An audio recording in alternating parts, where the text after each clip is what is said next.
নরসিংদী পৌর শহরের রাস্তা ও ফুটপাত দখল করে দোকান বসানোর উপর নিষেধাজ্ঞা থাকলেও মানছেন না ভাসমান দোকানি ও প্রভাবশালীরা। শুধু দোকানই নয়, রাখা হচ্ছে ইট, বালু, পাথর, বিভিন্ন সামগ্রী।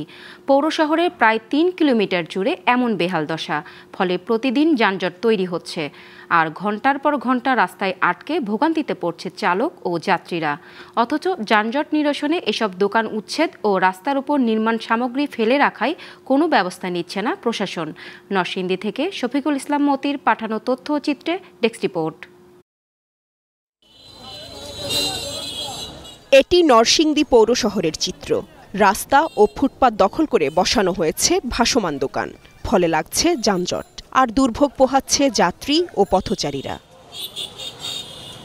এই পৌর শহরের বিভিন্ন গুরুত্বপূর্ণ সড়কের পাশে ও ফুটপাতে ভবন নির্মাণের অজুহাতে রাখা হয়েছে ইট, বালু, রড ও পাথর।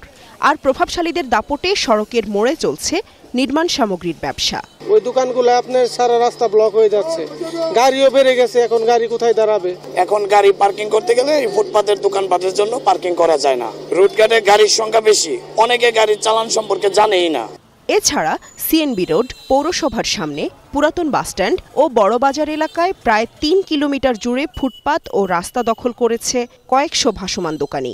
এতে পথচারী চলাচলের পাশাপাশি যান চলাচলে বাধা তৈরি হচ্ছে। ফুটপাতে অনেক দোকানপাট বসে, দুই সাইডের দোকানপাট, রিক্সা, অটো রিক্সা চলাচলা খুব কষ্ট হয়, অ্যাক্সিডেন্ট হয়, প্রায় যানজট থাকে।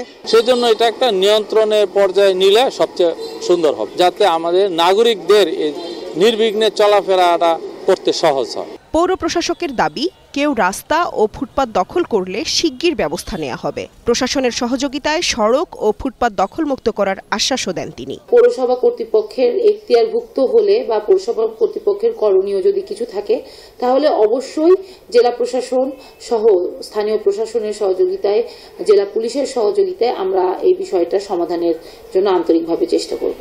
নরসিংদী পৌর শহরের রাস্তা ও ফুটপাত দখল করে প্রায় ৫০০ ভাসমান দোকান ও সড়কের ২০টি পয়েন্টে নির্মাণ সামগ্রী রাখা হয়। Global television, news desk.